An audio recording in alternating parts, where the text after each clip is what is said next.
My name is Henriette Abrams and I am from Bonteville, where we're currently at my house. I am the chairperson of the Bonteville Development Forum, which is an organization consisting of street and block committees. It is literally about taking our power back and developing and having activists and community members on the ground. The BDF is structured in such a way that no one person holds power. So my role is more of a holding and a mentorship. I'm like one chain in a link. And the other thing that we have, you cannot serve more than one term in a particular position. The term is 2 years.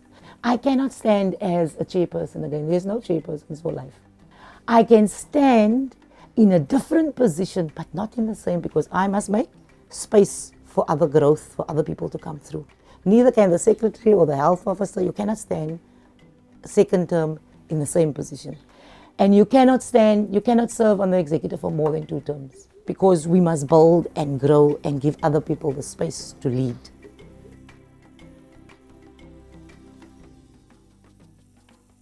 They said that not a lot of men wants to stand under the command of another woman, so you have that dynamic also.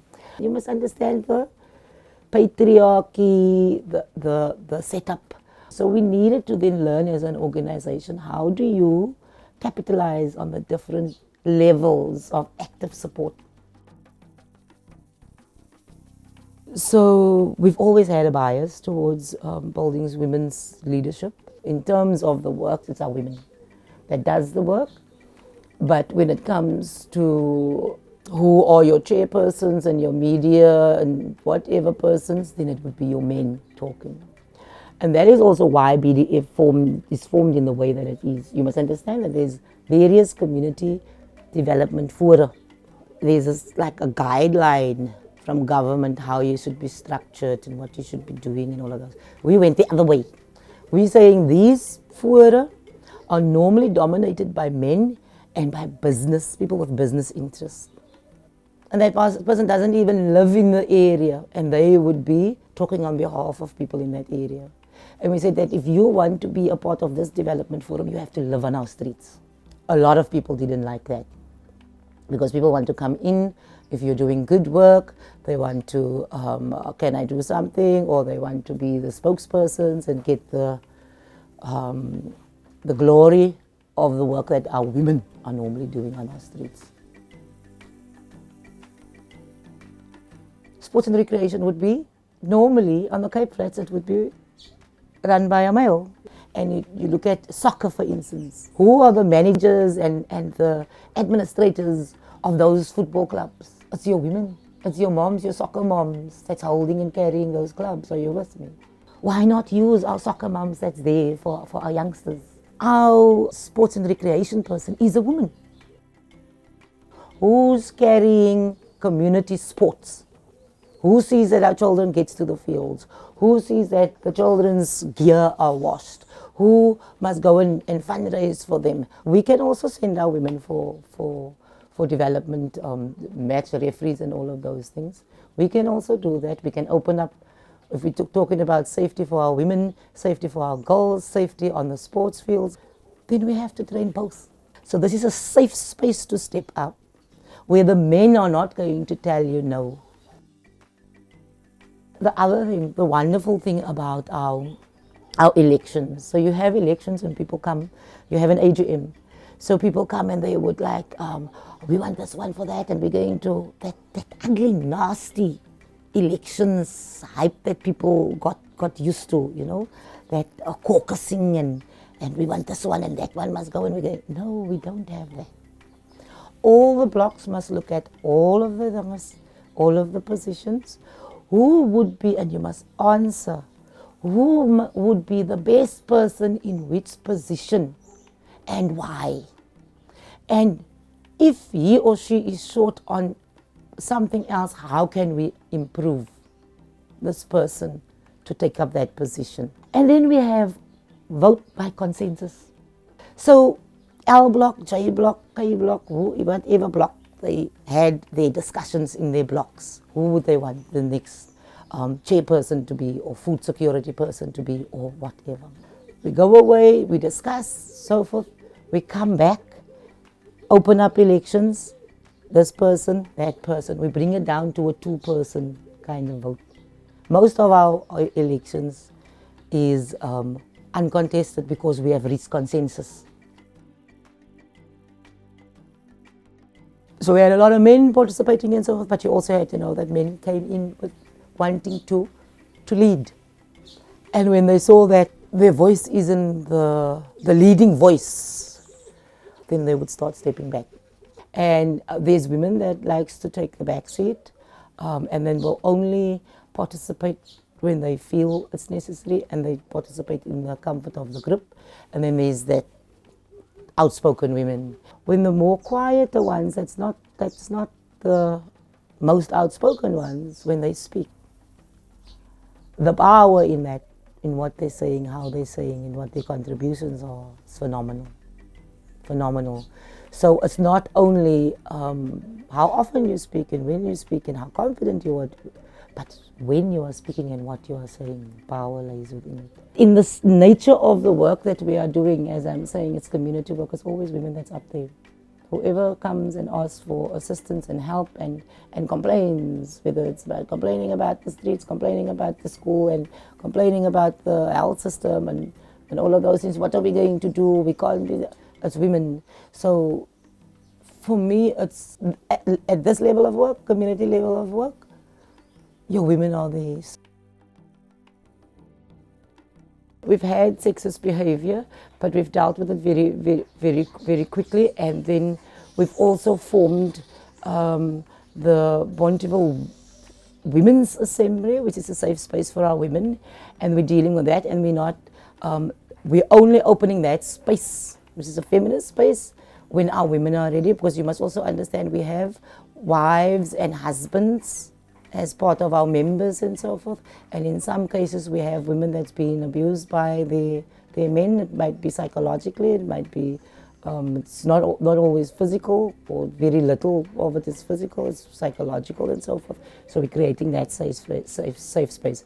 But then the men has also come up to us and said, but why don't you also create a space for us? Because we need to also have our own space to unlearn and become better activists within our communities. And that to me was a big thing, and we haven't gone to it because a number of other men are saying, ek wil nie praat nie. Men don't talk. We've always tried to have workshops. So one leg of it is political education, and the other leg of it is psychosocial support. So you have to come through that so that you can understand the whole. Why do we have mental health issues? And then link it to the politics of it. Do I have adequate housing to stay in? Why don't I have?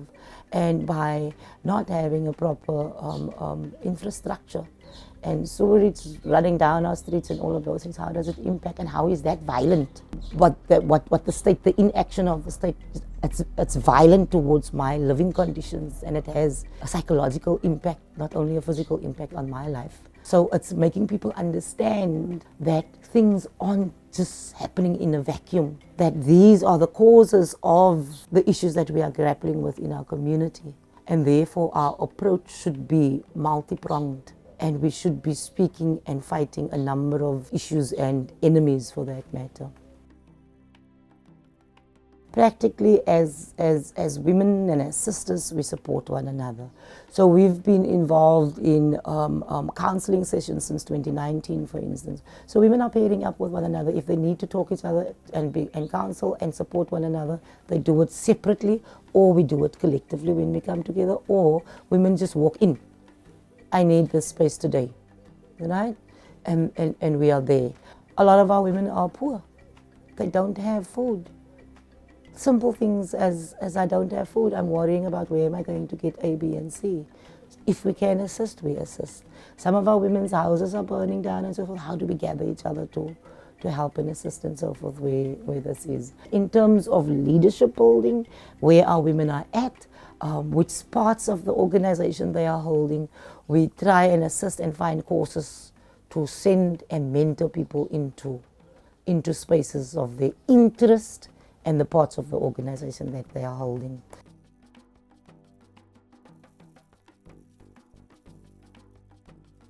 We have cases where we have women participating in workshops, in training programs and all of those things. We have semi-literate and illiterate women participating. We have women structured regardless of where we're going.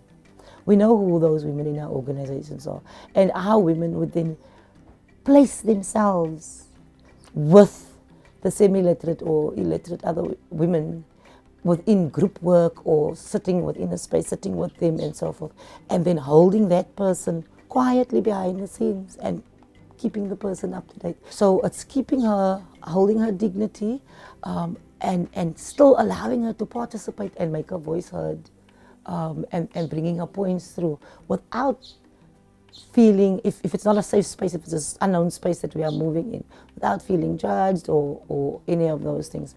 Then there's the practical. We will get you there. Don't worry about the taxi fare. Don't worry about the whatever. Or another woman would step in. I will look after the child so long you go. In terms of women's assemblies and so forth, we have childminders. We create the space you shouldn't have, because a lot of grandmas are taking care of their grandchildren and then they can't attend meetings. So we do the childcare, bring the child with. So how you think and work around women's availability and time and so forth is also important.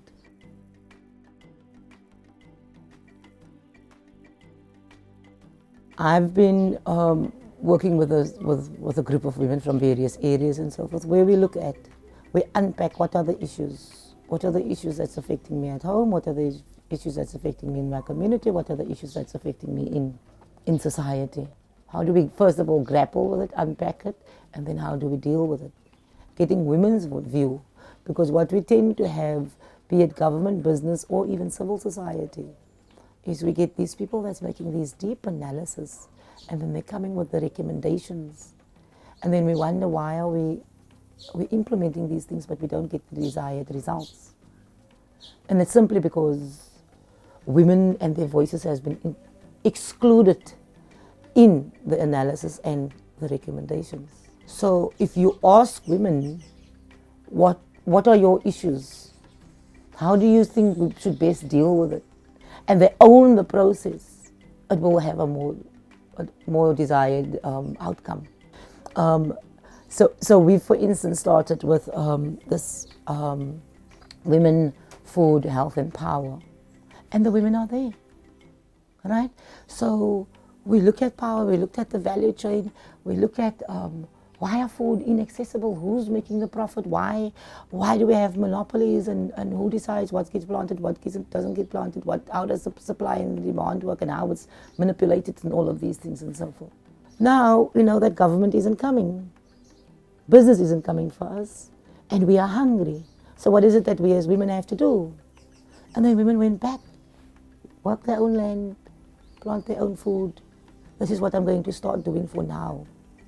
Because this is part of the issue, is that we have to grow our own food now. This is part of the solution. So creating the space for working class women in particular to get together, to analyze their circumstances and see that we are not alone, and see that, look at the things, what is the small things that we can start doing for ourselves. If you look at where we're at, access, today you don't even get a school hall for free anymore, you know, just as a meeting ground. We're meeting in our streets, we're meeting at our homes and all of those things, so we have to go back to having space to meet, just a space to meet, right? Then there's a space, then there is how do we learn? A lot of our women, you can't afford electricity, you can't afford food anymore, you have to worry, you have to make opportunity cost choices. Do I buy a bread, or do I buy half a bread and 10 rand electricity, you know? Where do I still get data? to learn and all of these things. Technology, how do I have access to technology and all of those things. Earlier on I've mentioned how do we get women to record, to popular education materials for themselves and share amongst each other. We don't all have to sit in a classroom and attend a course to learn about something that's very important to me now. We can break it in small piecemeal. So these types of things, there's not enough. And if there are materials and if there are materials available, whose language is it in? Right? Is it accessible in our people's language? And now I'm not saying is it Xhosa, Afrikaans, English, whatever. What language, what is the jargon that's being used, the discourse that's being used? Is it over our people's heads or is it their language? There's not a lot out there for us that's speaking to us. Why aren't there sufficient resources available for our women to teach and train themselves?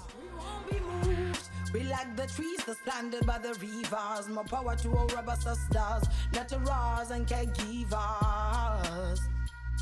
Sizimbe weziminisela zaluqelima nebinqothelo zingafika sinophuphuteka nomsinga dala sebenzela ilizwe kwanele ewe kufanele inyani sithethe